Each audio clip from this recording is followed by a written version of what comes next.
I think it's one of those things which reinforced the sense that everything has just gone haywire, that the state is failing to protect people from violent crime, even in situations where it felt like it could be preventable. It's sort of curious that this is happening at the exact same moment that Britain appears to be sliding to become more of a sort of a police state, more of a sort of an authoritarian state, for everybody except the very people you would assume a police state would go after first. The fact that there's a generation of voters who have been radicalised in all the worst ways by this conflict saw this as an opportunity to put down a marker. Hello and welcome to the Spiked podcast. I'm Georgina Mumford. I'm joined by Spiked's editor, Tom Slater. Hello. And we're very pleased to be joined today also by political commentator Benedict Spence. Welcome, Benedict. Hi. We're going to be talking about a lot today. We're going to cover the horrific knife attack in Huntingdon, Zohran Mamdani's landslide election win in New York City, and also the BBC's doctored Donald Trump speech footage controversy.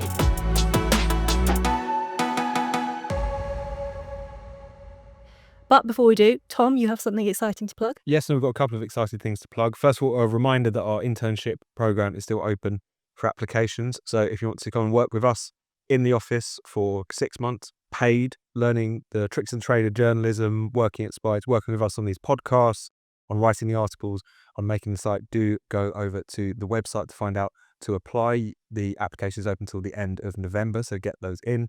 And the other very exciting thing is that we're having a screening of our new documentary, Think Before You Post, at the end of this month on Tuesday, the 25th of November at the Rich Mix near Liverpool Street in London. If you're a Spike supporter, you can go and get your tickets right now at a discounted supporters rate. You'll have been emailed about this, but if you log into the online hub, you can find out about it and buy your tickets there.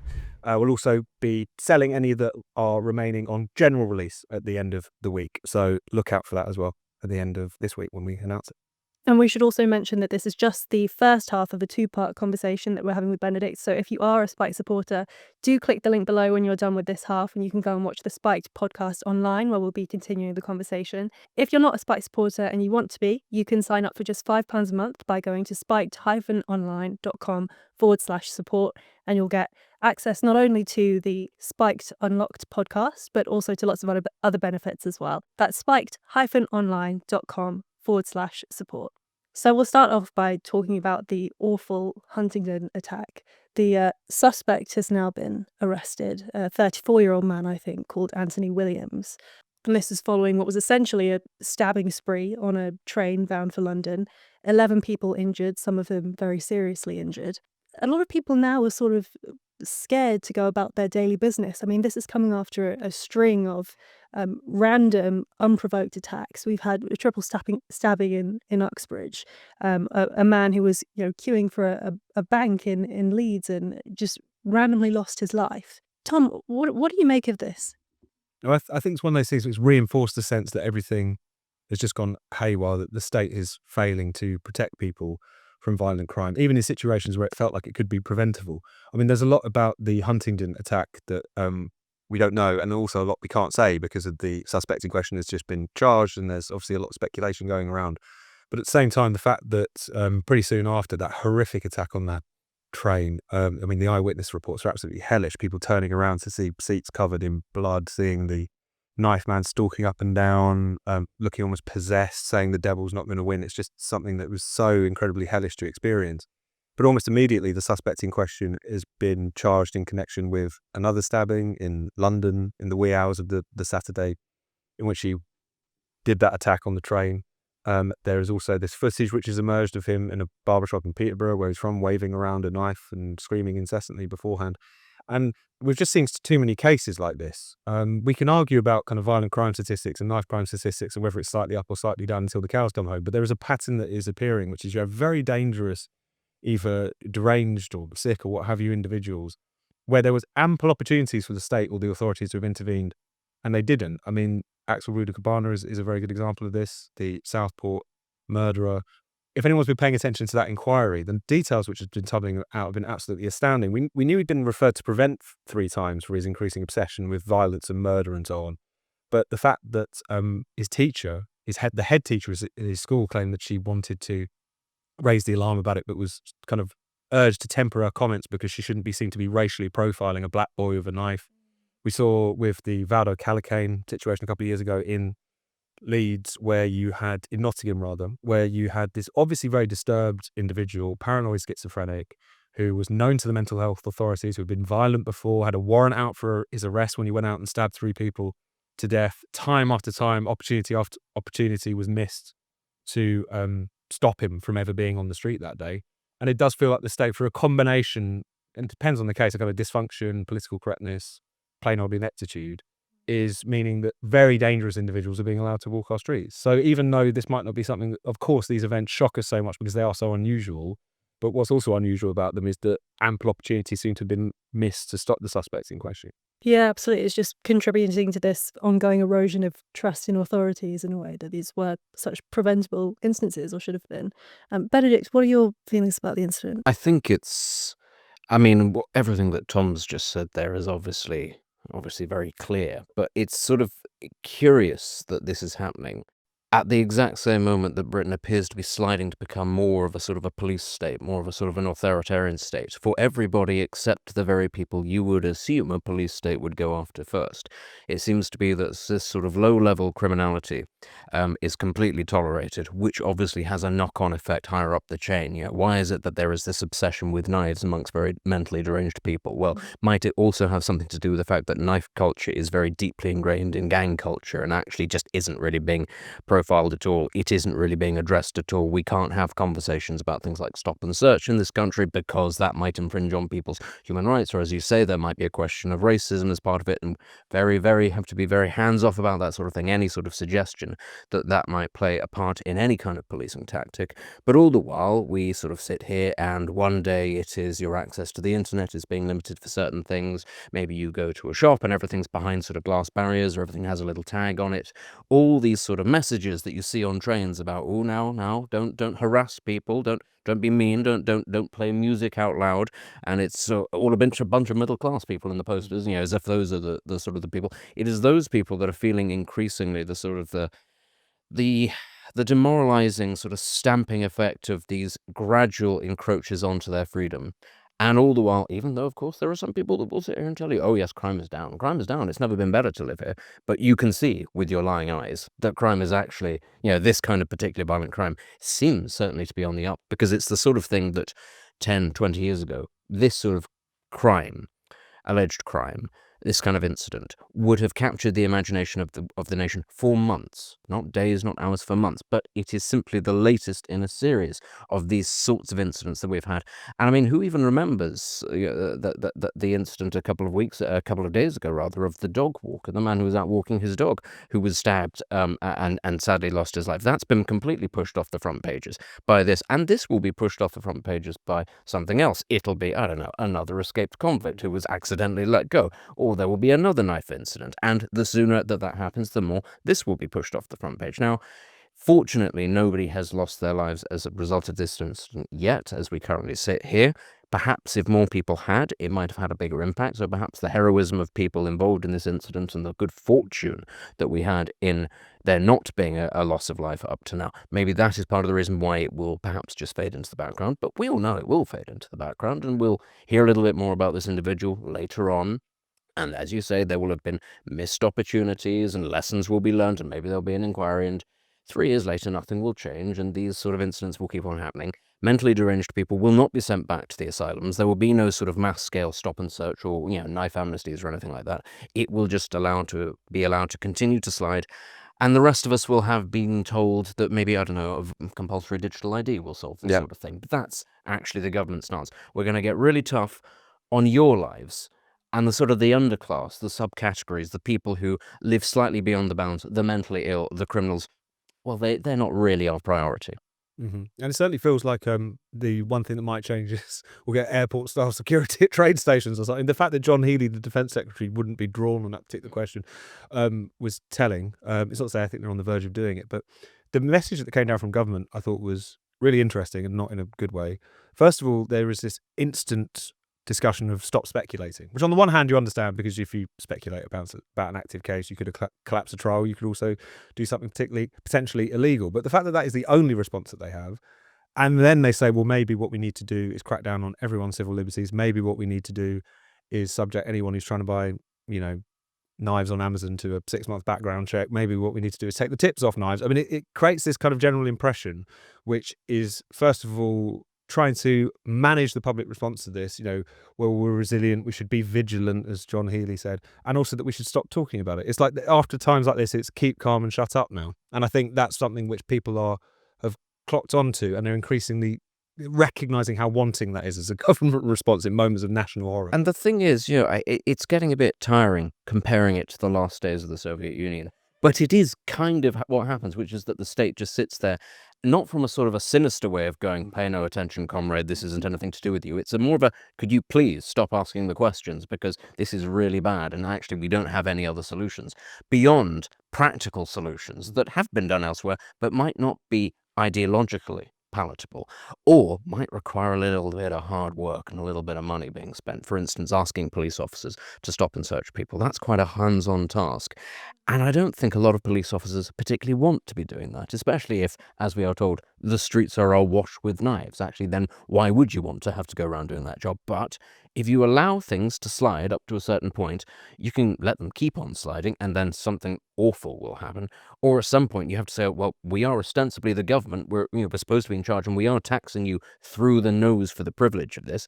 We might have to do something about this. I suppose the question is, what do we think is going to come first? Do we think there's going to be more tax rises and more ignoring of the situation, or do we think actually the government might go, well, we did get a popular mandate to try to govern?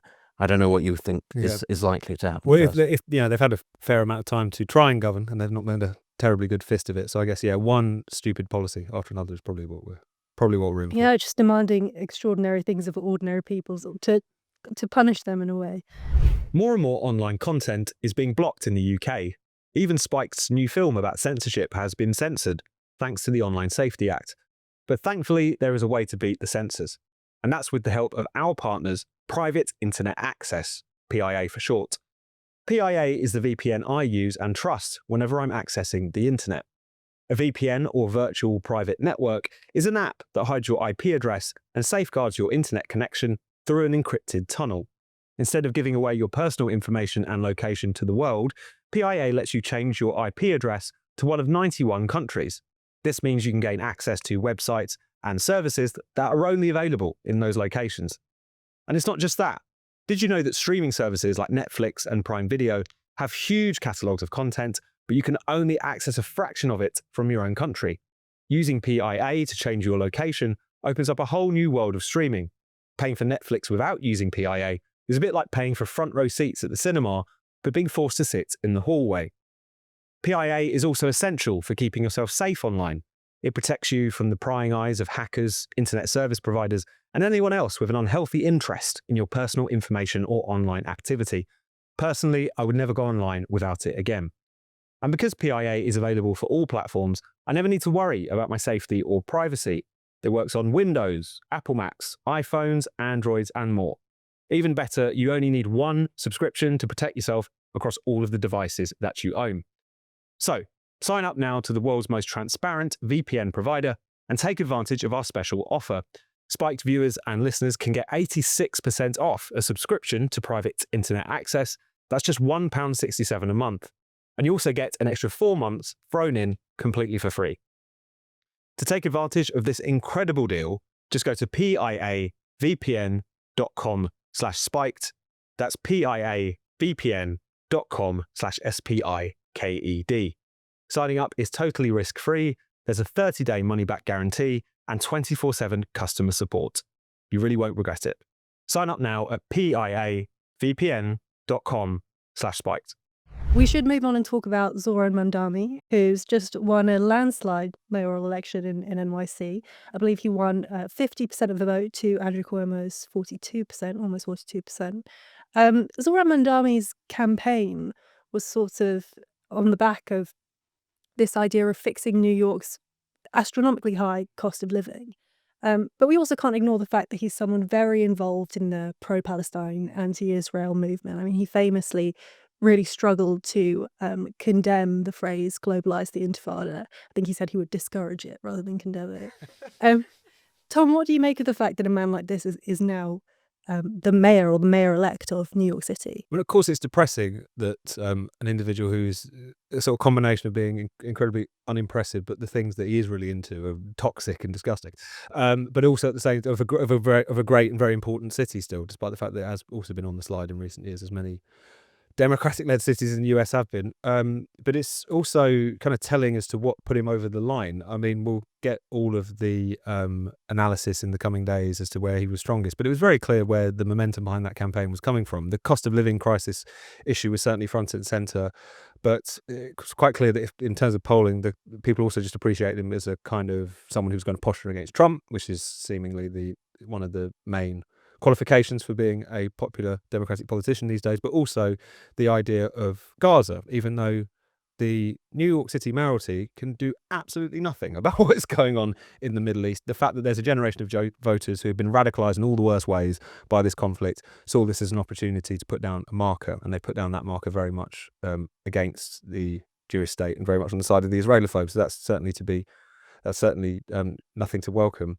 It's also clear that even with the cost of living crisis, I think it's important to understand the kind of social and class base to people who were reacting to his campaign in a big way, who were activists for him. Yes, they are affected by the cost of living crisis, those people, but it tends to be because they're people who did go to really good universities, as Zohran Mamdani did, who did come from privilege, as Zohran Mamdani did. His dad was a Columbia professor and his mum was a kind of high-flying filmmaker.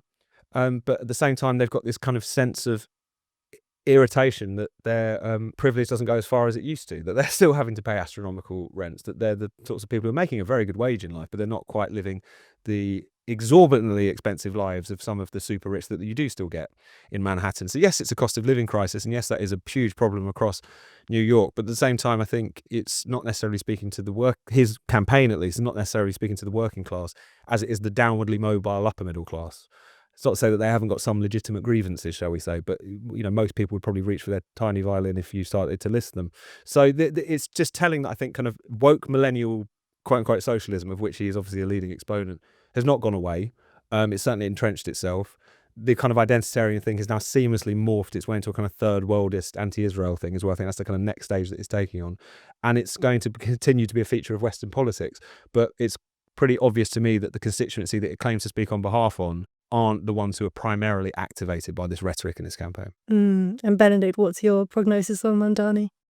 I'll start with the sole positive that I can find, which is that this is an example of populism smashing through sort of entrenched politics. When you look at the other options that were on the table, Andrew Cuomo or Eric Adams, and you're kind of thinking, well, frankly, I think if that's the best you can do, you deserve a slap in the face. And I'm not saying that the people of New York deserve this particular brand of socialism, but you do deserve a wake-up call. And I think that that's probably what this is. You can't keep doing what the Democratic Party has been doing for a long time, which is putting on the same tried and tested individuals and going, well, surely they've got to vote for one of them at some point, because this is how it works, right? This is how dynasties work. No, that's not how it works at all, and they should have learned that lesson. Of course, with Donald Trump, multiple times, people will eventually snap. Now, just because they haven't snapped the way that we particularly like them to, doesn't mean that this isn't a sign that things ultimately might change. That can be positive. In this case, I don't think it particularly is positive, obviously because of the growing influence, I think, of third worldism, but also anti-Semitism in American life. And the difficulty with that is, I mean, yeah, I'm under no illusions here. I didn't believe that before October 7th all was well and dandy and that there wasn't anti-Semitism. I think it was probably more in the United States than there was here. But it's obviously been given an out. It's been given an outlet. It's been given a route to sort of manifest itself. And it's not explicitly on the left in the United States at all. We're seeing this a lot more on the Republican Party as well, is that suddenly it is acceptable. It's almost fashionable to be, at the very least, aggressively anti-Israel. And your reasons for it can be multitude. That's one of the things about anti-Semitism, that it is a many-headed hydra.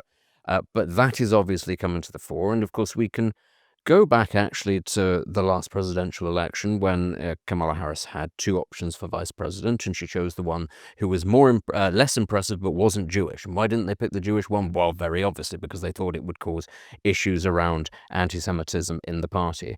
That is the direction I think that the Democratic Party is going. And also, frankly, in New York, it's this sort of quite, as I say, you use the expression third world, you did as well.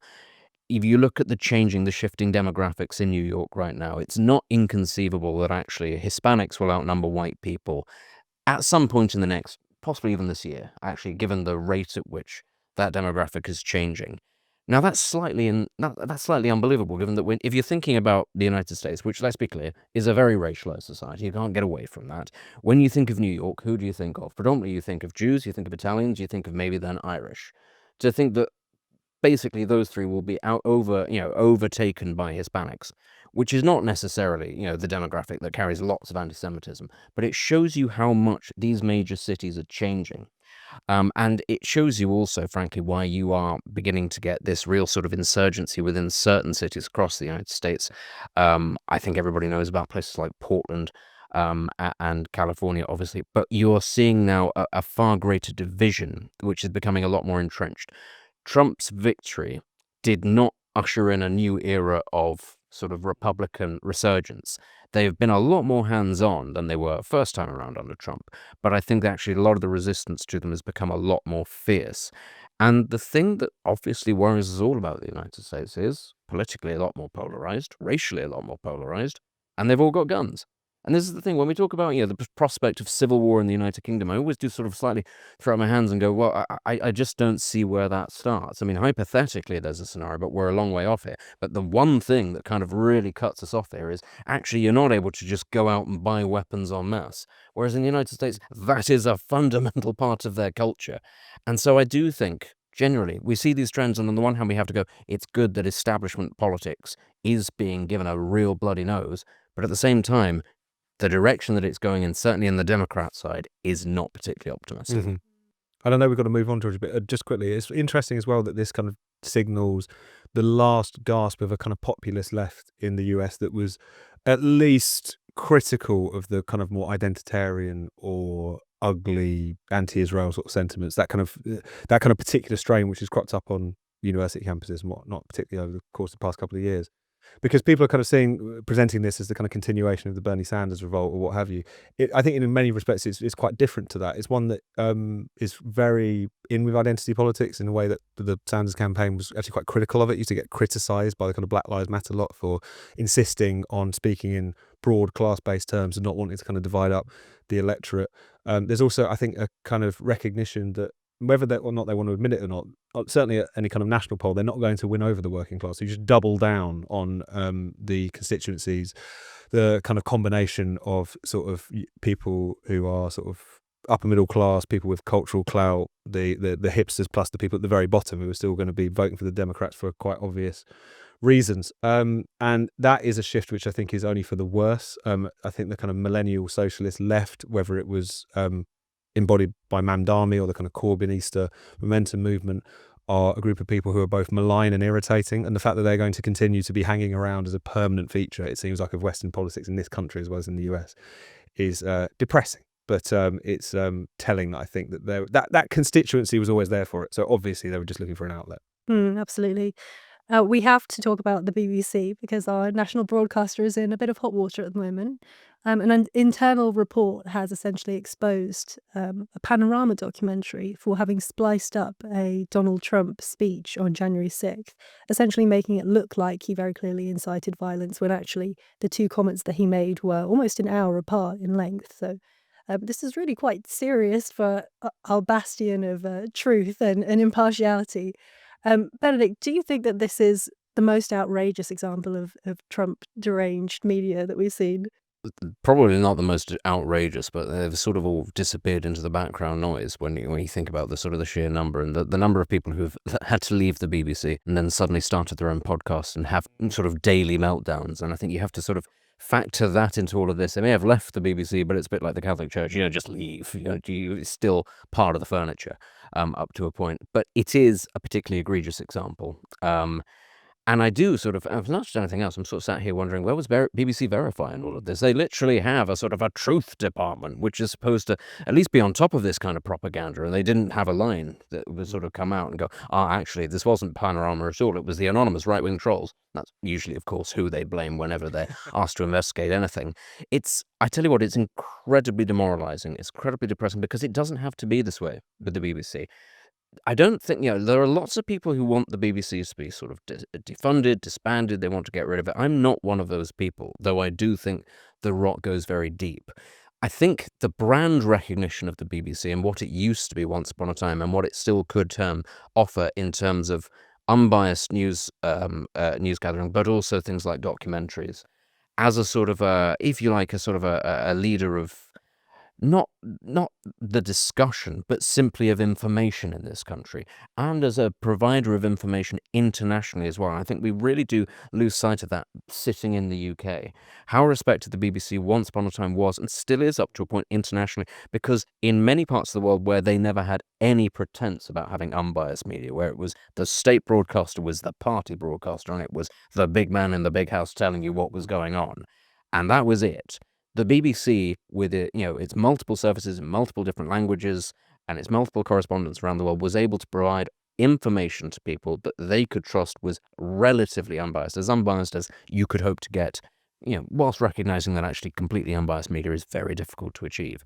That's gone. It's not a priority. The World Service and foreign language services, those are the things that get cut first and foremost, above everything else, whilst keeping a hold of nonsense, things like BBC Verify. That's the direction that the BBC has decided to go in now, and also as a provider of very cheap entertainment, very sort of lowbrow entertainment. I understand that sort of thing has a place, but actually, if that's what the BBC is going to become, then it should be commercialized and it should be competing with other commercial providers. I shouldn't have to pay for Strictly Come Dancing to be made. I just shouldn't. If I want to watch it, I can then pay, I don't know, a little bit, a subscription or something like that. But the fact that I would be prosecuted for not wishing for that to be made, or for any of the other program, is the Traitors a BBC thing? I have no idea. One hears of these things, and Claudia Winkleman is on it, so therefore I assume it is the BBC. Yeah. But who knows? But these sorts of programs, that I understand lots of people enjoy them, but they are commercial entertainment products. They should be allowed to compete freely. And the rest of the news production, I'm more than happy to pay for, and we should actually be happy to pay for, because, of course, in the event of a disaster or different news organizations going under, you do need sources of information. I think everybody could agree with that. But when it comes to this sort of thing, and as you say, Trump derangement syndrome, that sort of sense of, oh, well, he's this particular figure, and all of our mates kind of feel this way about him, therefore we can get away with it and nobody's going to call us up on it. It just erodes that trust, and it makes it less likely that this utopia of mine will ever happen. Tom, what are your thoughts on this whole debacle? I just think the scale of the manipulation in that instance is outrageous. I mean, it is also worth remembering that the claims that Donald Trump particularly incited that mob, that when he gave that speech saying that we're going to fight like hell and so on and so forth, that was basically the pretext, not only to completely kind of damn him in the court of global polite society public opinion, even more so than he already had been. It was the pretext to say that he was a uniquely fascistic threat. It was the pretext basically to kick him off all of the major social media platforms. So the fact that the BBC was one factor in that whole attempt to suggest that not only did his supporters, his more kind of harebrained conspiratorial supporters, storm the Capitol on January 6, 2021, but that he basically ginned it up. He was someone who, were it not for him geeing up the mob, that would never have happened. So for the fact that the supposedly impartial BBC created this clip, I think is absolutely damning. It is a reminder, though, that the panic about post-truth misinformation, which has happened since Brexit and Trump's ascendancy in 2016, has been accompanied by a carnival of post-truth and misinformation amongst those very sections. I mean, immediately after Trump is elected, you have the Russiagate scandal, which goes on for months and months and months and months. There's still a majority of Democratic voters in America believe the 2016 election was basically stolen by Russia on behalf of Donald Trump, even though not a shred of evidence has ever been presented to prove this. Similarly, all kinds of things from the very early days of Trump's presidency onwards would suddenly circulate on social media, would suddenly percolate through the mainstream media as well, until a kind of very late in the day fact check was kind of quietly published somewhere in the newspaper suggesting that it wasn't true. So it is a reminder, at least, that for all the kind of pearl clutching that has existed, for all of the rise of BBC Verify, Mariana Spring, their sainted anti-disinformation correspondent, this would never have happened without the populist era. But that was explicitly, all these departments were explicitly created in response to the idea that voters went crazy in 2016, and if we're going to ever put the genie back in that bottle, we need to at length tell them where they're going wrong. And yet time and again, they just end up producing their own misinformation.